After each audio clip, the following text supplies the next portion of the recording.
Assalamualaikum warahmatullahi wabarakatuh.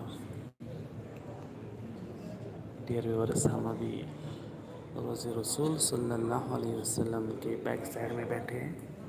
ये मस्जिद नबवी है, मैं आपको दिखाने की कोशिश कर रहा हूँ।